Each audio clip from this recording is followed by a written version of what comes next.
Okay, so today we've got Amanda Hargroves from Old Creative, which is a graphic design agency here on the Gold Coast. How are you, Amanda? Good. How are you, Craig? Fantastic, fantastic. Thanks for being here. Um, okay, so let us know. I know you've got a little exciting twist, a little that you want to sort of talk about too today. So, um, just let everyone know about your business for a start. What's your business about, and by all means, bring up your little added bonus that you want to talk about. Well, first of all, thanks for having me. No problem. So this is great. I love that this is a platform that we can promote businesses and stuff. So I'm all for this. So thanks for having me on. Problem. So yeah, as you said, I am a graphic designer. I have been a graphic designer for 25 years nearly. Um, and pretty much worked for private enterprises, sort of in-house agencies, as well as publishing houses, as well as internal teams as well. So um, I've been around a lot longer than Canva, but I can, I certainly think Canva is such a great tool for for businesses to use. It certainly gives businesses and small businesses that control that they need over their brand and their messaging without having to rely on a graphic designer to do that and then having to pay for little changes and that sort of stuff. So I think it's amazing, and I'm definitely very timely because there's a lot of little micro businesses popping up now in this online world that we live in. Anywho, so yeah, 25 years experience. It was about 2020 when COVID hit, and this is probably a classic story for a lot of business owners. My role that I was in as a marketer slash graphic designer was made redundant, and I found myself out of work. So I just lent heavily on my skills that I had being a graphic designer, and just sort of leveraged a lot of relationships that I'd built over those 25 years. Um, and luckily, a lot of them sort of came and said, "Hey, we want to give you some work." That's great. So I've managed to sort of sustain myself through that time. And obviously now 4 years later, I'm still going. So it's been great. So that's, and my business is called Olay Creative. So the Olay part of it is, no, that's cool. Everyone says it differently. It's because obviously well, not obviously, but I have a Spanish background. So I thought, oh, Olay, that's kind of fun. Yeah, it's very hard to find a business name for your own business. Yeah. Because you just want to make it perfect. And anyway, I just settled on it and said, I just need to move on with my life and just name my business and move on. So anyhow, I did. Um, so yeah, but I guess a turning point for me within those 25 years of me being a graphic designer was about 12 years ago now. My uncle took his own life, and it kind of really rocked my world and sent me on a bit of a trajectory from a career perspective. And being a graphic designer at the time, I'd kind of been working in in-house and public kind of publishing agencies or ad agencies, or in-house working for private sector. And I really wanted to shift where I was working into the non-profit sector, so that the work that I was doing was going to be making an impact of some sort in the world. And as a graphic designer, you're not really equipped to kind of do that. But I Mm. really wanted to try and see if I could, sort of change that approach and sort of give myself a bit more purpose. And so the last 15 years or so, I've been working in non-profits for different, and internally, obviously with their graphic design and creative and marketing teams, for disability sector, mental health, um, drug and alcohol rehab, that sort of stuff, even animal welfare as well. So sort of any kind of social impact I could make, I guess, through my work. Yep. Um, and then obviously fast forward to the 2020 time when I had to start my own business. A lot of my clients are ultimately non-profits as a result of that. So, and that's really where I found a lot of purpose and satisfaction, I guess, and reward in my work. So that's been really great. Um, and it also allowed me to kind of work on projects that I otherwise wouldn't have had the opportunity to. And it's given me much more awareness on what goes on in the world. I'm quite an empathetic person, so it really gave me an insight as well into what different people go through in regards to things like homelessness, or Mm. obviously with suicide prevention, with my own personal experience from my uncle. So that kind of stuff. So that's really where I kind of have been sitting, I guess, from a graphic design perspective. I've obviously been doing work for small businesses as well. So your standard mum and dad businesses or just small local businesses who need graphic design support. I've obviously been doing that as well, which has been really great because I've met some awesome people. So yeah, I guess that's kind of my story around how my business came to be and the type of business I run at the moment. I find that because of things like Canva, which have really empowered small businesses to take control of their own brand, I guess the demand for the things that I do has really changed, and the client, I've kind of been forced into a bit of a niche where the client, my ideal client, would be sort of a larger organization that has a brand guide, has already has a team, and they have special projects like things like signage, or they have an annual report they need done and they don't have the skill set internally to do that, and stuff like that you might not be able to do so much in Canva. Having said that, I have used Canva and I actually love it. So I did go through my resistance stage of, no, I'm not using it. I'm going to stay in Adobe Creative Suite. But I actually went into it and I was just like, wow, this is awesome. So yeah. It got the better of you eventually. Yeah, it did. Yeah. And I think the functionality of it is quite similar to being in an InDesign. I mean, obviously it's not as powerful and techy, but the basic principles, a lot of the stuff I could really cross over into Canva. So because I thought, oh, I'm just gonna have to learn a whole new program, and like it's never going to be as good as Adobe, but hey, I stand corrected. So yeah. That's okay. Very good. Righto. So we'll lead into the project that you've just started. It sounds very interesting. And I know you want to talk about that. So yeah, let's talk about that. Bring that there. Let everyone know about that. Okay. So as part of obviously running your own business, you do a lot of networking, as that's how you and I met, through networking. And I've met a lot of amazing people. One particular person I met, her name was Sean, she's still around. Her and I just really connected. She's a counselor and a very good counselor as well. And she has her own business. So we met through a networking group.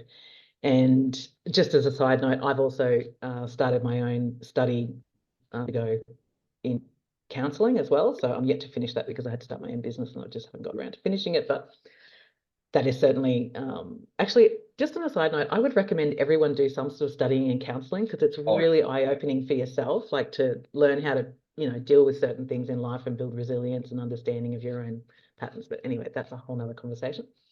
So yeah, so Sean and I met and we were having a chat, and we really all our values and stuff resonated and what have you, and we ended up running a workshop for a networking group that we attended on emotional intelligence, and I sort of was doing up the PowerPoint, she was helping with the content and stuff, so she pretty much delivered it. I think we had an art therapy section in the middle of the workshop as well, so and I just loved it, and everyone was really receptive to it. It went for 2 hours. So Sean and I were like, oh, we need to do something else together. What can we do? What can we do? So we're both obviously passionate about mental health.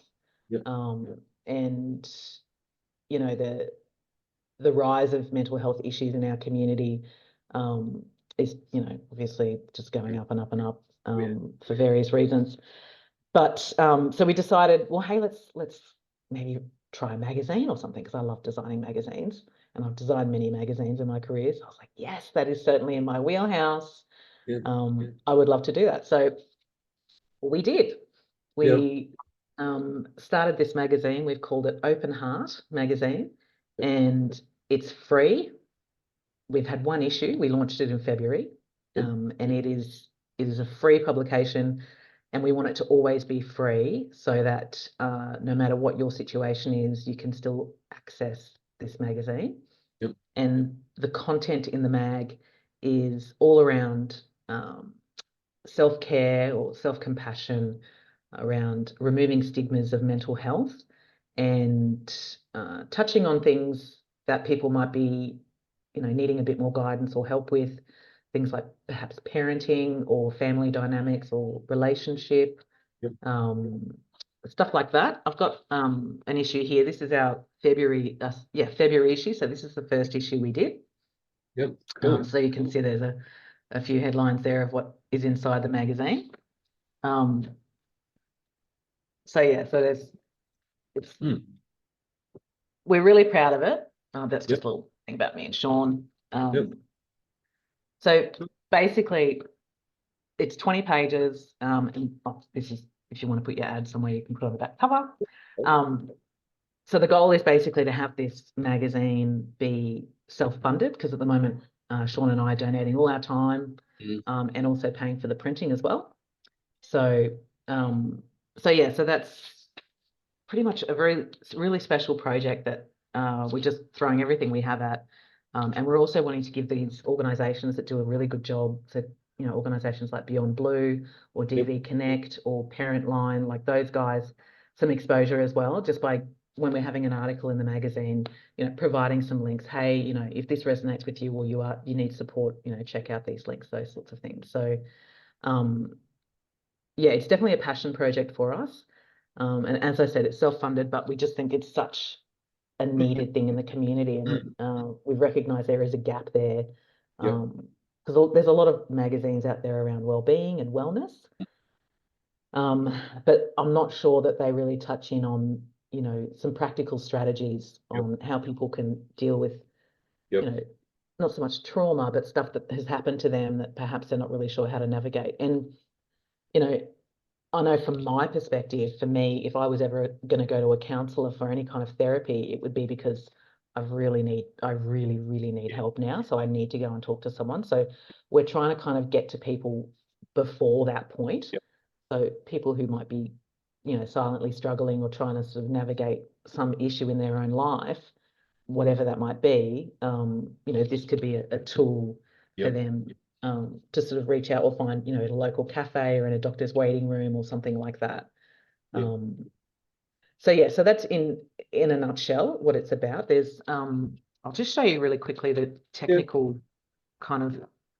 So this here is a visual, I guess, of something called like the vulnerability cycle. So this is like basically showing people patterns that people might get into if they're in a relationship and they're not communicating properly, like, you know, someone's not feeling appreciated and the other person's not feeling heard, or whatever that is, you know, and I'm sure we can all relate to something like that in our own lives at some point. So, you know, Sean's been really great in giving like tips and that sort of thing, and obviously me with the skill set I have with around the visual, the graphics and stuff, just trying to sort of break it down and make this stuff really easily digestible and not so clinical, and also, you know, making it a safe space to talk about mental illness or mental health in general, or mental health conditions, you know, whatever the term you want to use, because, you know, I think the studies are like 1 in 4 people in their life will suffer from a mental illness. So yeah, so it's something we're really passionate about. We're about to drop our May edition. So we've got a February, May, and August, and then I think November.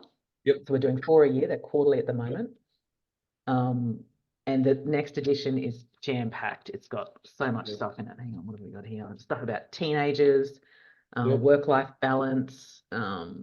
We've got, you know, harnessing your emotional intelligence. We've also got a feature article in there this month, actually. I was going to say last month. It will be last month. Next month. This month is Autism Awareness Month. Okay. So there's an article in here about someone's actual own personal story around autism and their family's story around that.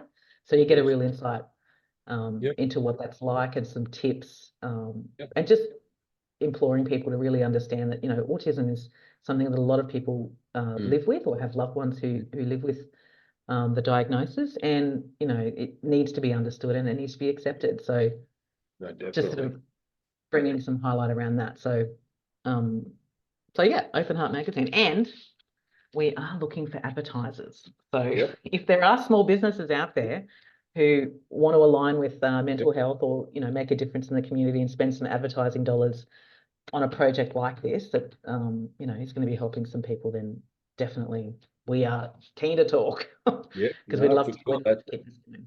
That's awesome. Okay, so you've got a hard copy of the magazine, which will no doubt be across different venues, as you said, like waiting rooms, doctors' waiting rooms, places like that. We aim to get it. So there'll be like hard copies throughout different areas of the Gold Coast. So can people who aren't on the Gold Coast access it online? They can access Yes, it through your Facebook page. yes, correct. So we've got a Yep, Facebook page, so it's Open Heart Magazine. yep, Literally, that's the name of the page. yep, So you can check out the Facebook page. We do publish the articles on there as well. yep, So you can kind of see those and have a read through them if you don't have the magazine. But we publish it online on Issue. yep, Um, so it's actually ISU, yep, ISSW, yep, which is a magazine platform. So we do have it on there as yep. well. So all our digital magazines are on there, and Sweet. yeah, we just share it with everyone through the Facebook page. I've actually got on my email signature, and our advertisers will also have links Yep. that they can share as well. Awesome. So yeah. No, fantastic. All right. Now, just a few other questions that I think, because I love all that, what the magazine bit, like, because as you said, mental health, it is becoming a very, very real thing, more so nowadays than what it was 15, 20 years ago, 30 years ago. Like it's, yeah, and it's it's good that it's actually becoming more and more recognized. And people just need to be aware that there are areas where they can, like, there are places that they can go and get the help they need, and before it's too late, so to speak. So yeah, Yeah, that's 100%. And fantastic. we need to normalize it, because mental health is just as important as your physical health, It is. except you can't see it. That's the No, difference. that's it. So all right, well, let's move on to a couple other questions that I like to sort of run through with people. Has there ever been any times or moments where you've felt like throwing in the towel or pulling your hair out? What kept you, and if so, what kept you going throughout any of this? Like starting the business, Ole Creative, I got it right then. Yes. Even Oh, through hey. even through to the magazine. Like, was there any times where you just felt like throwing in the towel? And if so, what kept you going? Honestly, I don't think so. I mean, Yeah, sure, I've had frustrating days, where you've got either too much work on or not enough work on. It's almost like feast or famine, when you've got your own business. I'm sure everyone can relate to that. Um, but no, I don't think so. I feel like the skill set that I have, even with AI and programs like Canva, I still think that there's whatever it is that I want to do, or whoever I work with, there's still a need for my skill set. Um, so I feel like, and as a creative person at the core of who I am, and I'm a visual person as well, I'm definitely a visual learner. I feel like the satisfaction of what I do, and also the organizations and businesses and people I meet through my work, because I'm definitely a people person, yep, that certainly, yeah, I don't know. I guess if I'm frustrated with the work side, I'm, really enjoying the people side, or if, vice versa. Like, yeah, it's never been sort of something like, oh, that's it. I'm never, I've had enough. And I actually don't know, if I, like, having your own business is that it's so rewarding. Like, you've got the flexibility, you can pick and choose who you're working with, what you're doing. And I think in this day and age, especially with technology, the way that it is, that's such an important thing to have that flexibility, especially if you're raising a young family, or yep, you're caring for someone, or whatever that looks like. So, absolutely not. I feel completely blessed to be a business owner and live on the Gold Coast, yep, and meet the people that I meet, and I'm constantly learning and evolving, and my business is constantly learning and evolving. And sort of 3 years in, I'm on my second edition of my own magazine. So yep, it's always an adventure yep. No, that's in awesome. business. That's awesome. So, would it be fair to say that one of the biggest motivating factors for you to keep going is getting the satisfaction of helping people? Yes, Yeah, definitely, yeah, definitely. Yeah, that's the yeah. go. I Fantastic. love yeah, being an extension of a business's team, Yeah, or just working on a project with someone. Yeah, love it. I yeah, love collaboration. I'm all about that. I'm certainly not someone I'd be working by myself. I don't think I would survive being a solo person, sort of in a room and never talking to anyone. yeah, Yeah. I definitely I need to be around yeah. people. So yeah. No, that's it. I can relate to that for sure, for sure. Um, okay.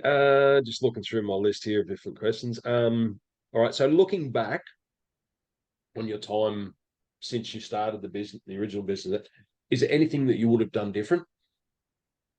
Even the slice, nothing you would have done different. Yeah. I probably would have had a business plan, I think. That. Oh, because I did not have one, and I understand the value of having one, but I didn't have one. I just kind of just went along. So, that I can yeah. relate to. No, for sure. It was too when I first started, it was like it's too much work. That's too much hard work. Yes, Let's it's just so wing it. full on, aren't they? Yeah, Yeah. yeah. And me being a creative person, I'm like, no, I don't need to focus too hard on too many aspects here. No, but yeah, I just was like, like I say, building the airplane. It was as it was flying. So, Yeah. but luckily it's still in the air, so that's good. That's it. No, that's awesome. That's fantastic. Have you ever had or used a coach for business purposes or anything like that? And if you did, you haven't never used a coach? No, No, no. that's okay. No, have you got a mentor that you ever looked up to or turned to? I do have some people in the design and Yep. creative community who Yep. I often bounce things off, that kind of stuff. So having like someone like that, you found it very extremely valuable to have somebody like that.